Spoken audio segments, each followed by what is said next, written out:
कि 2.5 साल में 1-2 फैक्ट्री तो हो ही सकती थी। नीतीश कुमार ही तो थे, बीजेपी का साथ नहीं तो थे वो। एक फैक्ट्री में कुछ नहीं तो मतलब ये है कि तुम ऊंचे हो, यानी कि गुजराती ऊंचे है और बिहारी नीचे है।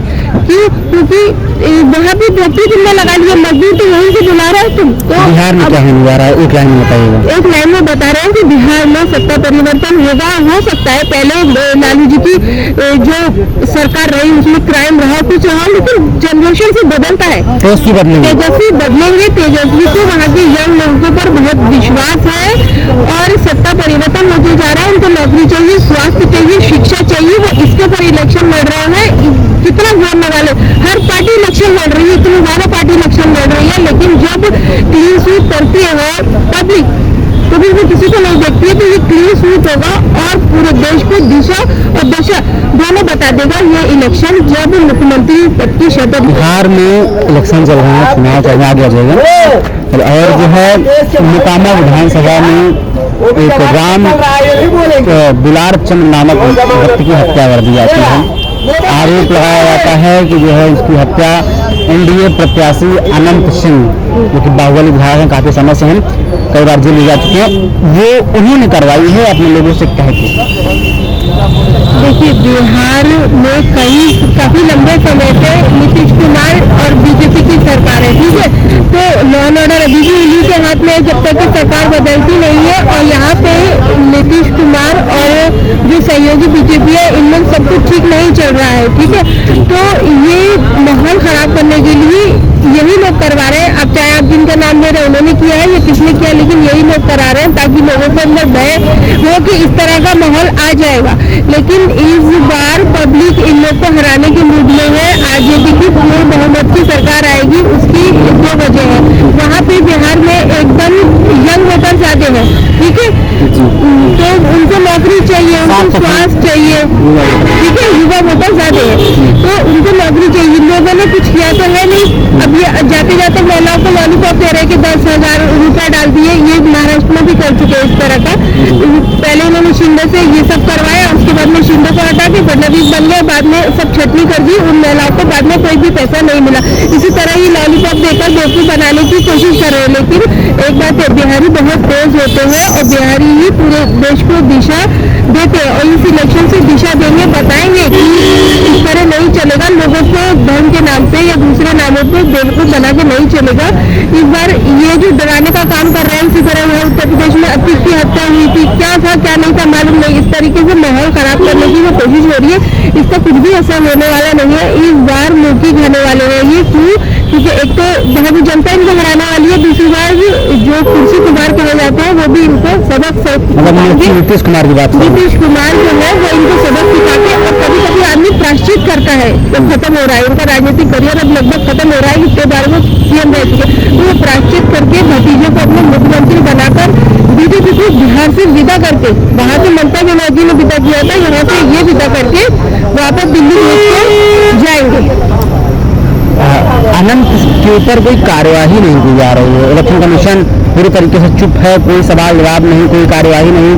अनंत थाने जा रहे हैं, आ रहे हैं, थाने के सामने से गुजर रहे हैं, 30-40 गाड़ियों का काफिला लेकर चल रहे हैं। कोई कानून का कोई सिस्टम ही नहीं दिख रहा है। मतलब कानून दिया सीधे तौर पर नाम का FIR कराई गई। सरकारें पहले भी रही है कि मतलब कांग्रेस की रही है या दूसरे किसी की रही है, लेकिन उसमें संवैधानिक संस्थाएं यानी कि इलेक्शन कमीशन या दूसरी चीजें सही से स्वतंत्र रूप से काम करती है। लेकिन ये भारतीय जनता पार्टी की जो सरकार है, उनकी सहयोगी की सरकार है, ये सारे सिस्टम को जैम कर देते हैं। मतलब वो घी नहीं डालते, उसको जैम कर देते हैं। तो सिर्फ जैम है, ऊपर से नीचे तक हर जगह उन्होंने जैम कर दिया है।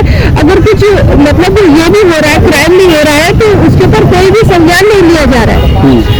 इसी तरह मोहली का राज है, मैं कह रही हूँ ना, अभी सीएम जब तक के दूसरा सीएम पद नहीं ले लेता तब तक नीतीश कुमार है ना। तो अगर अनंत सिंह है और कोई भी है तो उसको तो पकड़ा जाना चाहिए ना, यानी कि लिखा होगा हाथ, तभी वो पकड़े नहीं जा रहे। अगर शक्ति बिना पे तो भी उनसे सवाल जवाब होने चाहिए कि इलेक्शन चल रहा है, मॉडल कोड ऑफ कंडक्ट लगा हुआ है, आचार संहिता लगी हुई है, फिर भी इस तरह की चीजें हो रही है। चुनाव के बीच में तो वही एक्शन होना चाहिए, नहीं लिया जा रहा है। तो अब ये तो बिहार की जनता ही फैसला लेगी और सबक सिखाएगी उनको। क्या लगता है अनंत को बिहार की जनता जो मोकामा की विधानसभा के क्षेत्र ये जनता है वो अनंत को इस बार वोट देगी या नहीं देगी? मैंने कहा अभी आपसे कि बिहार का क्योंकि अनंत लगातार 20 साल से विधायक, 25 साल से, तो कभी कभी मैंने बोला ना, अंत तो सबका आता है, कभी 10 साल में, कभी 15 में, 20 में, उससे ज्यादा में, लेकिन अंत सबका आता है। इस बार अंत आया है इन लोगों का, क्योंकि इस बार ये जो बिहार का इलेक्शन है ये हिस्टोरिक ऐतिहासिक इलेक्शन है, क्योंकि ये जो जनता है, ज्यादा जो वोटर है ना वो नौकरी पाने वाले यानी कि यंग लोग हैं, उनको मिलेनियल और एक दूसरा नाम है कुछ बोलते हैं वो है। तो ये 18 या थोड़ा उससे आगे वाले हैं जो पढ़ाई करने के बारे में बात करते हैं, जो स्वास्थ्य के बारे में बात करते हैं, जिनको नौकरी चाहिए, उनको धार्मिक नारे नहीं चाहिए, उनको लड़ाई झगड़ा नहीं चाहिए, उनको नौकरी चाहिए, पेट में खाना चाहिए, थोड़ा सा अपना, क्योंकि सोशल मीडिया पे तो सब स्टेटस भी देखते भाई ऐसे जिंदगी बिता रहे। पहले सोशल मीडिया होता नहीं था तो अपने कोई अपना कैसे भी बिता रहे सब देख रहे हैं। मुंबई में और दूसरी जगह में प्रदेश में तो ये है, हमारा प्रदेश अभी तक यही पड़ा, यही बता लो अभी। और बीजेपी बहुत प्लानिंग से काम करती है। ये इलेक्शन छठ पूजा और दिवाली के पास जानबूझ के रखा गया, क्योंकि अब ये देखिए आप, गुजरात के अंदर फैक्ट्री लगेगी, मजदूर जाएगा बिहार से। अभी जो आपने देखा है कि ये त्योहार के टाइम पे सारा बिहारी भर भर के जा रहा था, एकदम सब्जी की तरह भर भर के ट्रेन में आए हैं। तो क्या बिहार में नहीं फैक्ट्री लगानी चाहिए थी? 2.5 साल में 1-2 फैक्ट्री तो हो ही सकती थी। नीतीश कुमार ही तो थे, बीजेपी का साथ में ही तो थे वो। एक फैक्ट्री में कुछ नहीं, तो मतलब यह है कि तुम ऊंचे हो, यानी कि गुजराती ऊंचे हैं और बिहारी नीचे है।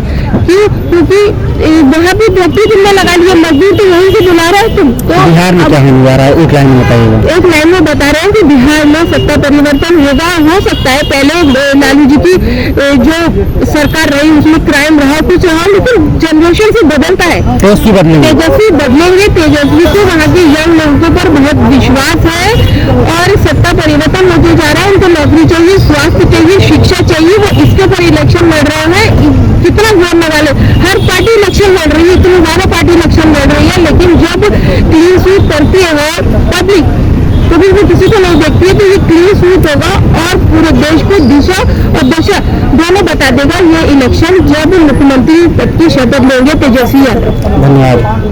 कहना है कि बिहार में तेजस्वी यादव मुख्यमंत्री बनने जा रहे हैं, ये जो है आगे का काम करेंगे, तेजस्वी यादव बनेंगे मुख्यमंत्री और विकास करेंगे। थोड़ा सवाल आगे आ जाएगा आपसे, आनंद सिंह की गिरफ्तारी नहीं हुई उनका, क्योंकि आनंद सिंह की गिरफ्तारी वहाँ का पुलिस प्रशासन और कानून करेगा। चुनाव आयोग के हाथ में पूरा बिहार है इस समय, सरकार कानून व्यवस्था निर्वाचन आयोग के हाथ में है। जो भी घटना इस तरह का कृत्य किया होगा उसके साथ निश्चित ही पुलिस और कानून कार्रवाई करेगी। ये जो घटना घटी है बहुत ही मर्माहत है, दुखदायी है। लोकतंत्र में इस तरह की घटना होना बहुत ही लोकतंत्र के ऊपर एक तरह से चुनाव आयोग बीजेपी के लिए काम कर रहा है, ऐसा कुछ नहीं है। ये सब लोग कहते हैं, कभी कांग्रेस के भी जमाने में लोग आरोप लगाते थे कि कांग्रेस के लिए चुनाव आयोग काम करता है, और इस तरह की बात नहीं है। चुनाव आयोग किसी के ऊपर आरोप लगा देने आनंद के ऊपर कार्रवाई होनी चाहिए या नहीं? देखिए, आनंद का क्या है, जो भी अपराधी हैं, अगर इसमें कोई भी इस तरह की घटना की है तो इसके खिलाफ कार्रवाई होनी चाहिए। और पुलिस कानून जो है कि कार्रवाई करती है साक्ष्य और तथ्य के आधार पर, गवाहों के आधार पर, जो भी उसमें दोषी होंगे कार्रवाई करेगी। जी, कहना है कि अनंत के ऊपर कार्यवाही होनी चाहिए। अगर अनंत ने संगीन जुल्म किया है, संगीन अपराध किया है, हाँ, कार्यवाही निश्चित तौर से होनी चाहिए। क्योंकि अगर सुशासन बाबू नीतीश कुमार हैं, उनके राज में ये अत्याचार कैसा है? दिन दहाड़े किसी इंसान को मार दिया जा रहा है और सुशासन बाबू मौन है, नीतीश सरकार मौन है, और उसके साथ साथ ये तमाम अधिकारी, इलेक्शन कमीशन जो कि हर जगह ज्ञान देने की कोशिश करता है, लेकिन अभी तक इलेक्शन कमीशन की तरफ से कोई कार्यवाही नहीं की गई है। अभी तक अनंत सिंह की गिरफ्तारी नहीं हुई है। अभी भी अनंत सिंह 30-40 गाड़ियों को काफिले लेकर चल रहे हैं, जबकि आचार संहिता लगी हुई है। कहाँ है कानून, कहाँ है सिस्टम? ये सवाल पूछ रहा है एक आम इंसान, एक आम जनमानस, एक आम मनुष्य। राजनीतिक लोगों को जाने दीजिए, लेकिन आम मनुष्य के भी दिमाग में बात आ रही है कि जब क्या नाम है, ये लग जाता है, आचार संहिता लग जाती है, तब 4 लोग जगह खड़े होकर बात करते हैं तो पुलिस आकर के गाड़ी में भर करके लेके चली जाती है। लेकिन वही अनंत सिंह बाहुबली विधायक जो 40-50 गाड़ियों का काफिला लेकर चल रहा है, चुनाव आयोग को ये नहीं दिख रहा है। चुनाव आयोग इस बात को मान है, उसी काफिले से उतरे हुए लोग गिलास चंद्र की हत्या कर देते हैं। मार देते हैं, दिन दहाड़े मार देते हैं, दिन दहाड़े हत्या कर देते हैं, गोली चलाई जाती है, लेकिन चुनाव आयोग मौन है, प्रशासन मौन है, सबका पक्ष मौन है। नीतीश बाबू कुछ नहीं बोल रहे हैं, नीतीश कुमार कुछ बोलने का नाम नहीं ले रहे हैं। नीतीश कुमार जो आए दिन सुशासन बाबू के नाम से जाना जाता था, अपने कहा जा रहा है कि अपने अंतिम चरण में है, लेकिन अंतिम चरण में भी अगर आपने मूल्यों के साथ समझौता कर लेते हैं तो आप जान लीजिए कि आपका संपूर्ण जीवन विनाश की ओर जा चुका है। आपने अपने जीवन में कुछ नहीं किया, आप कभी ईमानदार नहीं थे, क्योंकि ईमानदारी एक दिन नहीं होती है, ईमानदारी संपूर्ण जीवन होती है। तो नीतीश कुमार की कोई जो लांछन लग रहा है, नाम के सुशासनवादी हैं, बाकी सब तो भ्रष्टाचारी हैं। कहीं ना कहीं नीतीश कुमार जी के स्वयं के कृत्य से, उनकी पार्टी के कृत्य से और उनके इस पूरे गठबंधन का जो एक रवैया है वो बता रहा है कि ये सरकार सुशासन की नहीं है। सरकार भ्रष्टाचार, अराजकता, गुंडों और दबंगों और जो है इन लोगों की सरकार है, जो कलम की ताकत से नहीं कट्टे की ताकत से सरकार चलाते हैं। आपको क्या लगता है? आप कमेंट जरूर बताइएगा। राजीव भारत, मेरा नाम रामपुर शुक्ला है और आप देख रहे थे राजीव भारत। नमस्कार, जय हिंद, जय भारत।